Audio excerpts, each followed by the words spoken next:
Hello everyone, we continue our second chapter from paper 1.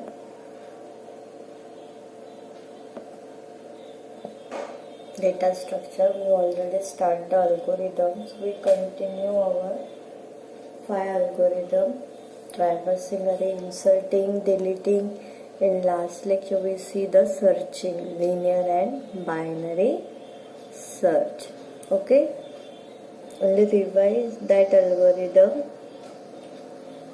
In linear search, in linear search you have to search the element linearly, one by one data, and it will, if the element is found, then it will be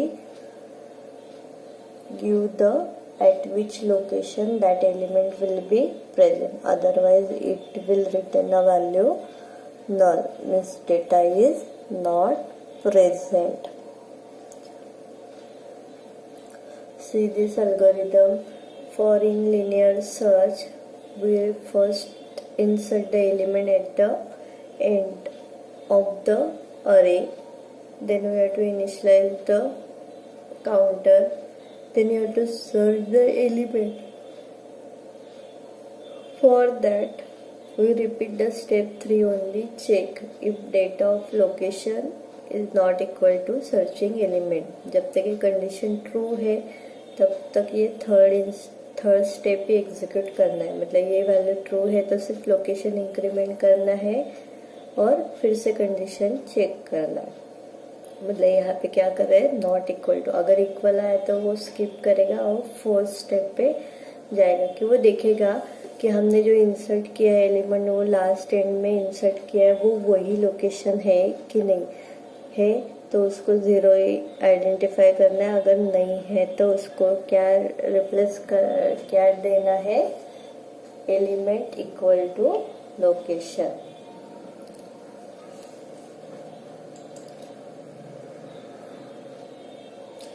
मतलब अब यहाँ पे ये if condition है तो इसको else part में भी लिख सकते हो। एल्स हमने बाइनरी सर्च में क्या लिखा है, लोकेशन इक्वल टू मिड, मतलब कौन से लोकेशन पे है, पर हमें यहाँ पे क्या करना है, एल्स में हमें स्पेसिफाई करना है कि कौन से इस पे है। तो हम लोग आइटम इक्वल टू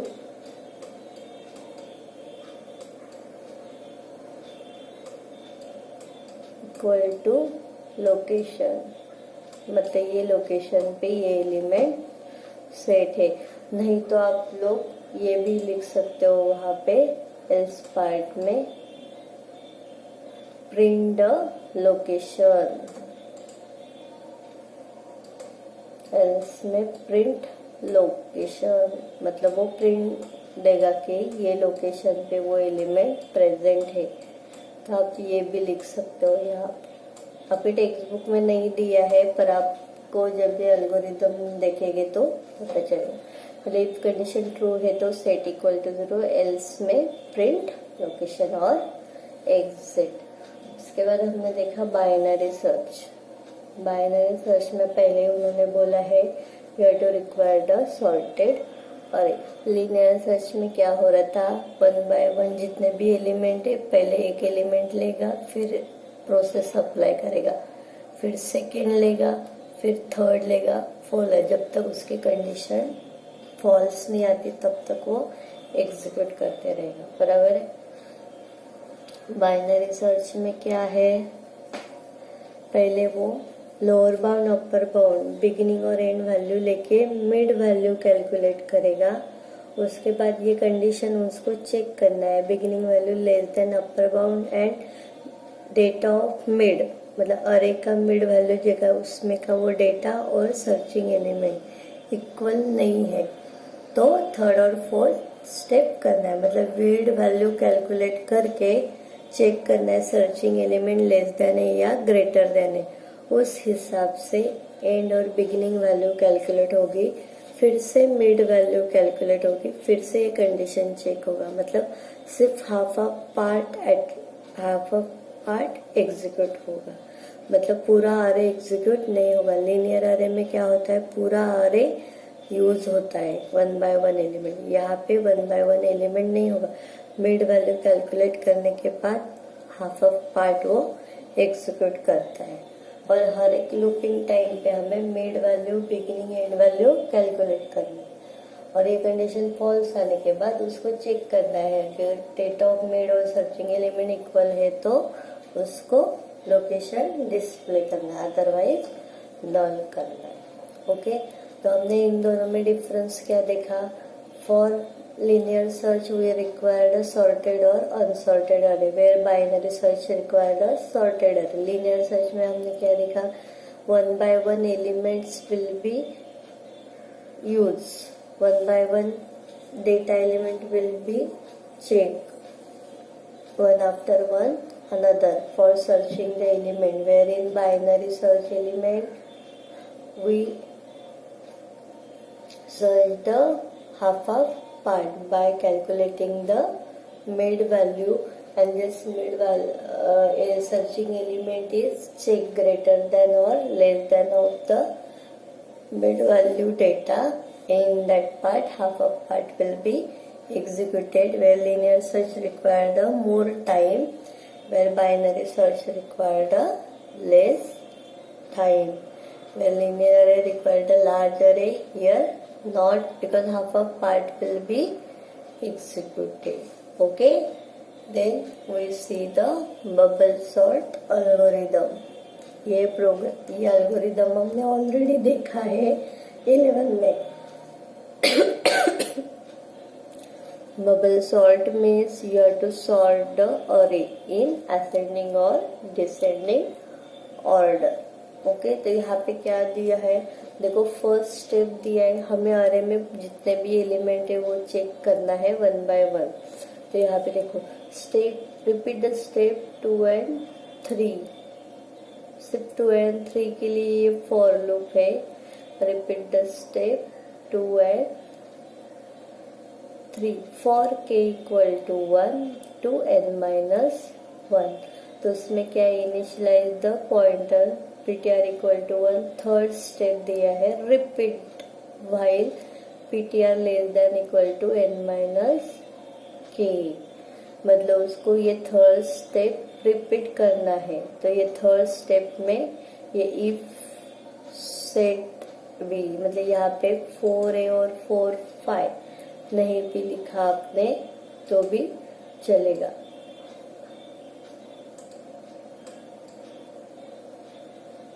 तो यहाँ पे हमने इसको ए पार्ट दिया था, इसको बी पार्ट दिया था, मतलब ये 6 पे नहीं, यहाँ पे क्या आएगा? सीधा 4। मतलब टेक्स्ट बुक और बुक देखोगे तो ऐसा है, स्टेप 1, स्टेप 2, स्टेप 3। तो ये स्टेप 1 में क्या है? ये कंडीशन ट्रू है तो 2 और 3 एग्जीक्यूट करना है, और 3 में सिर्फ ये थर्ड स्टेप भी एग्जीक्यूट करना है जब तक ये कंडीशन ट्रू है तब तक। मतलब ये कंडीशन ट्रू हुई तो उसको क्या करना है? डेटा इंटरचेंज करना है, पॉइंटर इंक्रीमेंट करना है, फिर से यही देखना है, समझ में?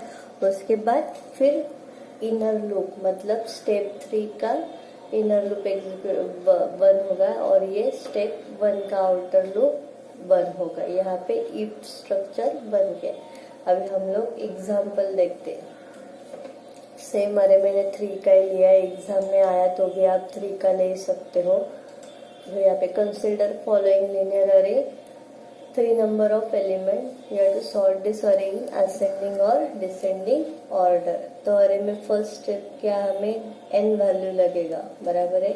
तो n वैल्यू हमारा ऑलरेडी 3 है, तो यहाँ पे स्टेप रिपीट करना है, k equal to 1 to n-1। क्या है फर्स्ट स्टेप में? k equal to 1 to n-1, मतलब क्या? 3 - 1 मीन्स 1 to 2। ये हुआ फर्स्ट इसमें। तो जब तक हमारा k इक्वल टू 1 है तभी हमें करना है। अभी तो क्या करना है, सेट करना है second step ptr equal to 1 और ptr less than equal to n minus k check करना है। मतलब जब k इक्वल टू 1 है तभी हमें ptr का मैं सिर्फ p लिखती हूँ वो इनिशियलाइज करना है। उसके बाद हमें चेक करना है n value, ptr value less than equal to n minus k. ptr value क्या आई हमारी 1 less than equal to n value क्या है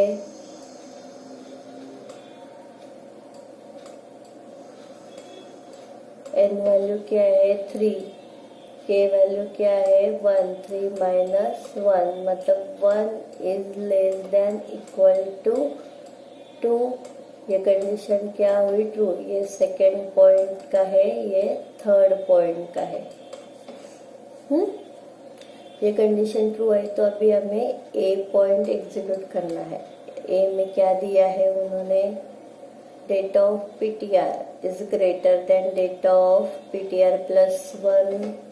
तो हमें चेक करना है डेटा ऑफ मतलब अरे का नाम, data of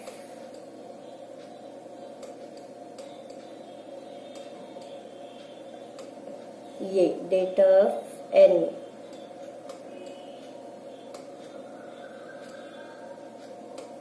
less than data of ptr 1 है मतलब ये 1 इज अगर greater than data of ptr plus 1, ptr value 1 है, 1 प्लस 1 2 मतलब यहाँ पे डेट ऑफ 1 में क्या है 6 है और यहाँ पे 36 है। तो ये ग्रेटर है क्या, नहीं है, तो वो कुछ नहीं करेगा, सिर्फ बी करना। अगर ये ग्रेटर है तो ही ये 6 और 36 को इंटरचेंज। बी में क्या कर रहा है वो ptr इंक्रीमेंट करना है, ptr इक्वल टू 2 हुआ तो ये जंप करेगा फिर से स्टेप 3 पे। तो फिर से हम लोग थर्ड स्टेप पे आते हैं। ptr वैल्यू 2 है, 2 is less than equal to 2 तो ट्रू आया। तो ए पार्ट करेंगे हम लोग, data of 2 is greater than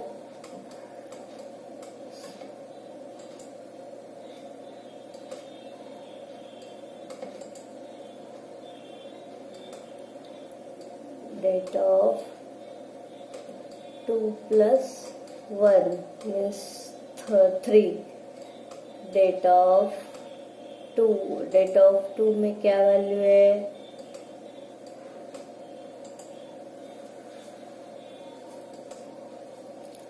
data of 2 में आया 36 और डेटा ऑफ 3 में क्या है 24। तो ये क्या है ग्रेटर देन मतलब क्या हुआ 2। तो इसको अभी हमें क्या करना है, इंटरचेंज करना है। एल्गोरिदम में दिया अगर ये कंडीशन ट्रू है तो क्या करना है, इंटरचेंज करना है। तो उन्हें अभी क्या करना है, फिर इंटरचेंज करना है। तो अभी जब भी k इक्वल टू 1 है तभी न्यू अरे आया, क्या आया 1, 6 आया, 2 पे 24 आया और 3 पे 36 आया।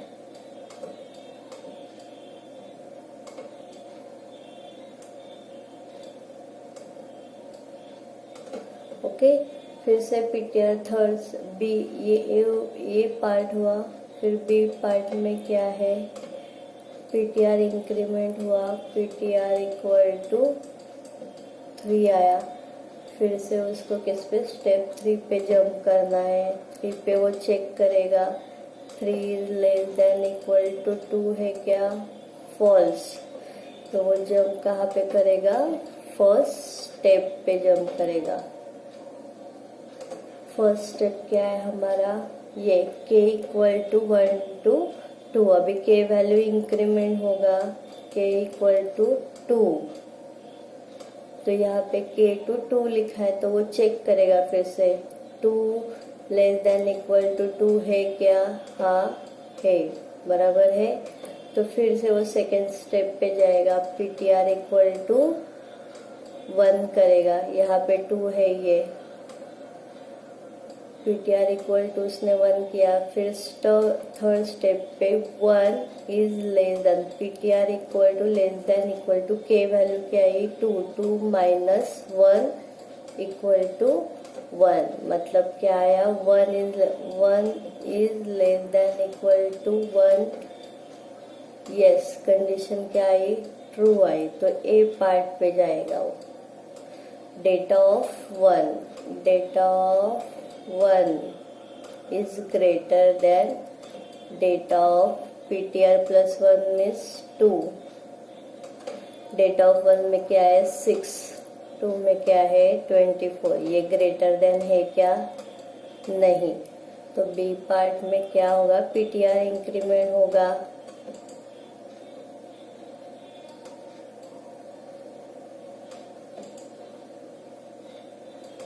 ptr इंक्रीमेंट हुआ। अभी ptr क्या आया? 2। वो किस पे चेक करेगा? फिर थर्ड स्टेप पे जाएगा। 2 is less than equal to 1, false. फिर वो किस पे जंप करेगा? फर्स्ट स्टेप पे। k का वैल्यू क्या होगा? अभी इंक्रीमेंट 3 चेक करेगा। 3 इज लेस देन 2, नो।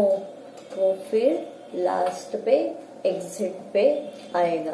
तो इस हिसाब से हमने ये असेंडिंग ऑर्डर में चेंज किया, बराबर है।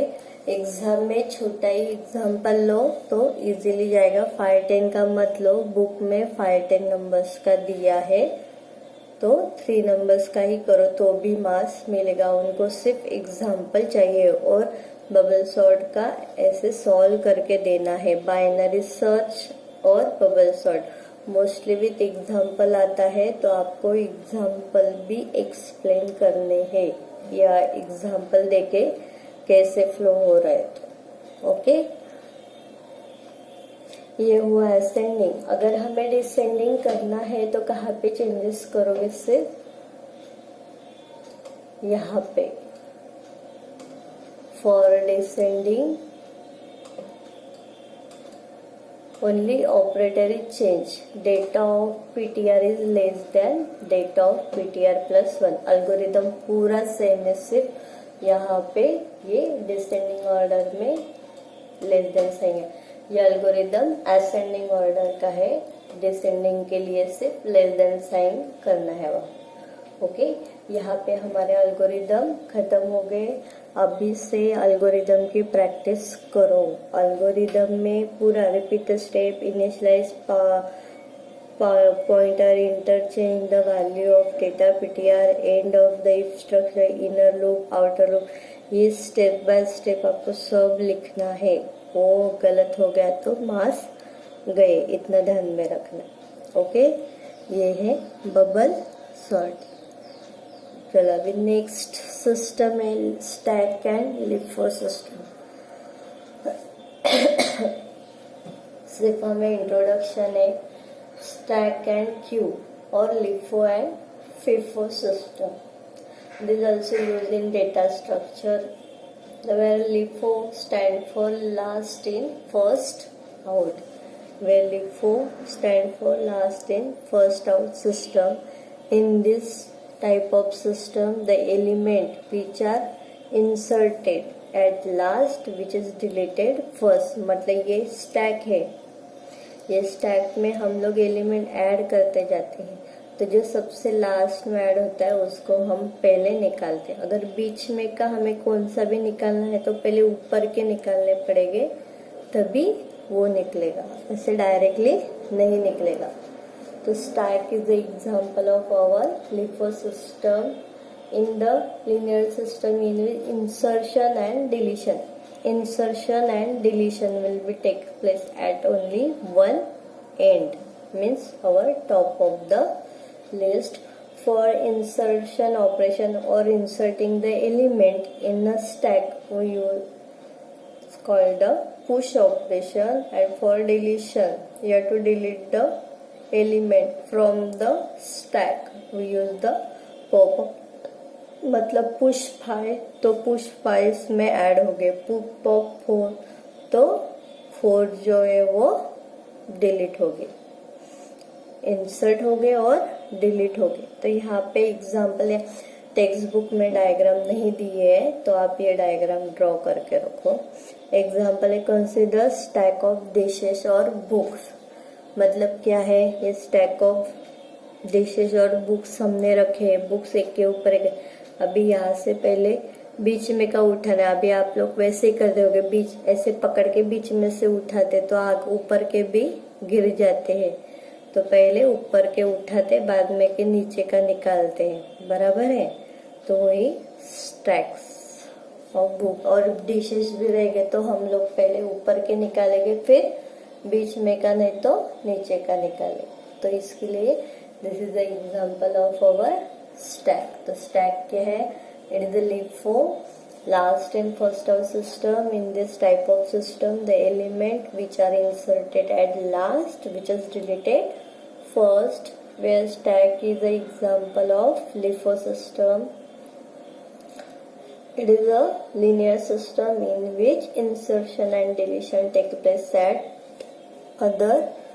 only one end.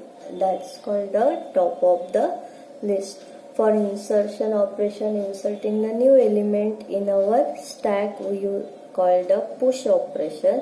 For deletion operation is called the pop. Okay, ये एग्जाम्पल लिखना है आपको। उसके बाद Q, ये 3 मार्क्स का क्वेश्चन है। Explain the stack and Q और LIFO एंड FIFO। Q और FIFO, first in first out. FIFO stand for first in first out, means in this type system the elements are inserted first, which is deleted first. Okay, where Q is a example of FIFO system. It is a linear system in which insertion and deletion take place at the different places.